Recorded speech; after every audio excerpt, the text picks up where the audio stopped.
Welcome to the Forgiveness Classroom. I have learned there is a precious opportunity for spiritual growth beneath every experience of deep betrayal.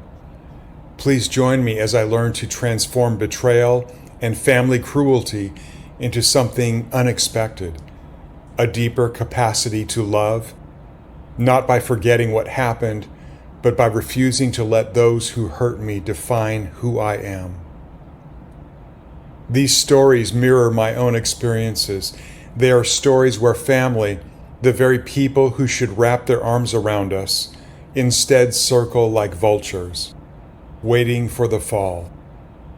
Picture this: a man sick in a hospital, vulnerable, his body trembling, fighting to hold on to one more breath, one more day, and his family, the ones who should be bringing flowers, bringing hope, instead sees power of attorney to push, to pressure, to guarantee a medical procedure that will end his life.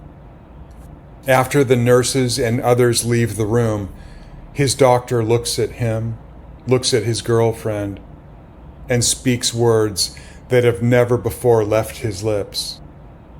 Your family is trying to kill you. The door closes.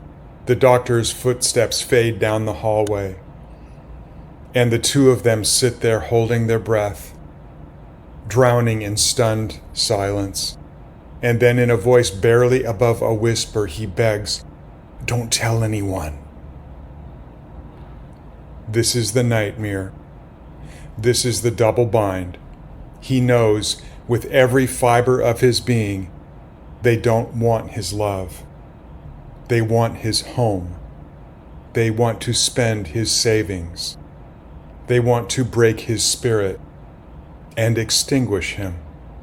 His mind reels from the unavoidable truth. His family is gone, but there's something worse, a fatal realization that forces an impossible question. Who are these people? This mother? This father?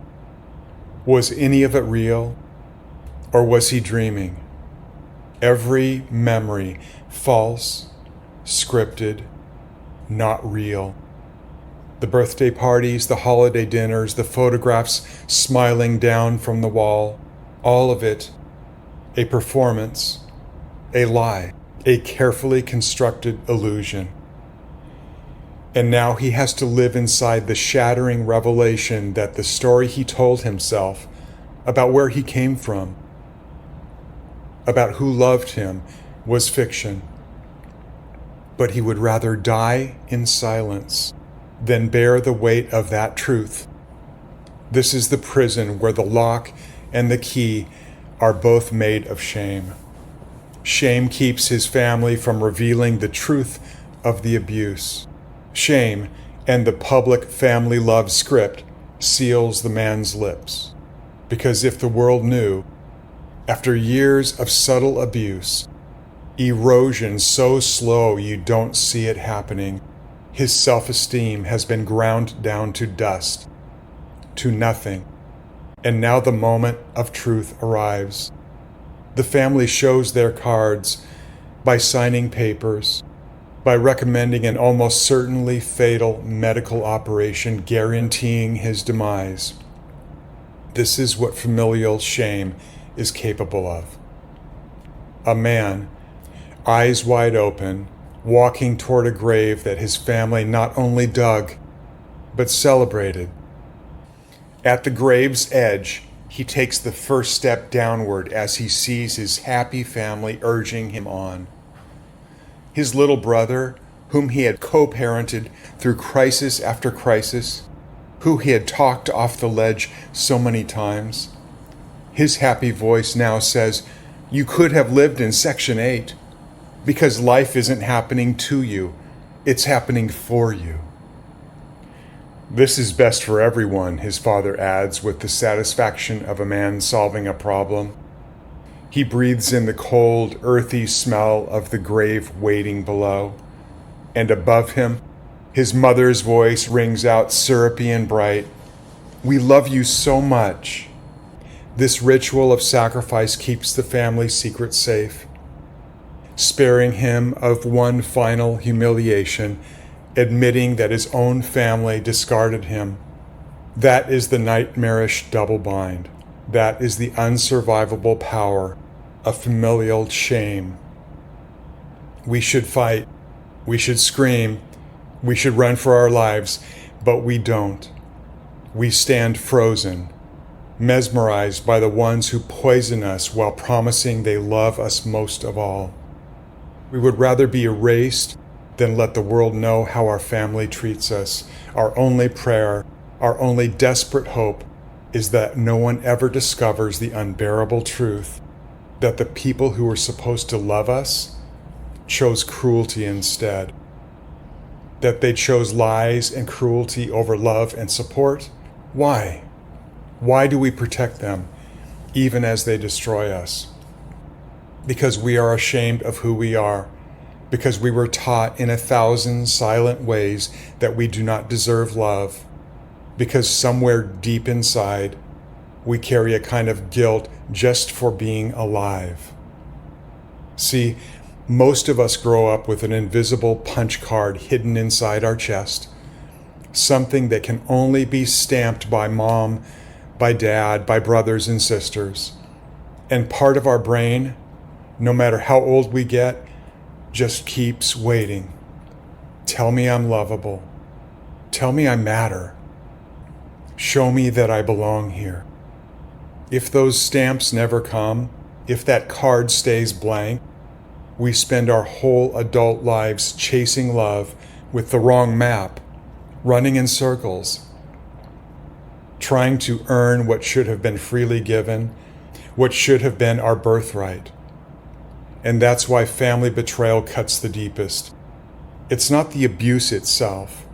It's that the abuse confirms the terrible lie we've been whispering to ourselves since childhood.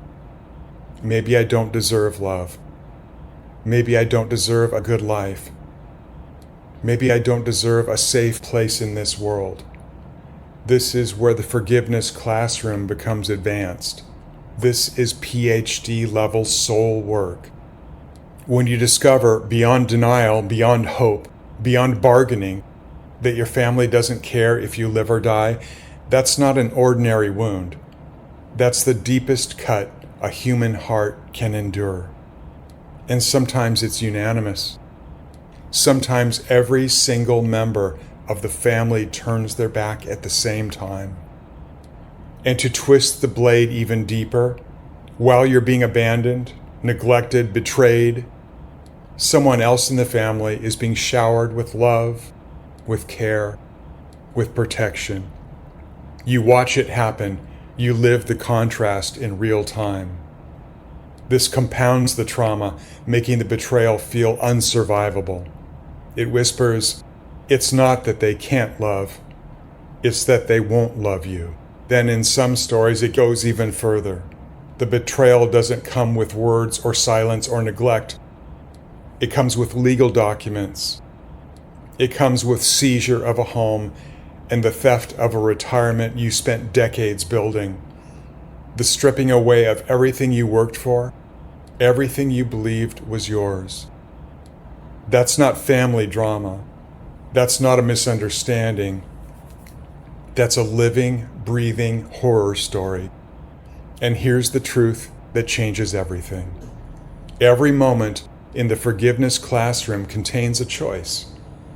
Every instant can function as a fork in the road, fear or love, victimhood or mastery. You cannot be both at the same time.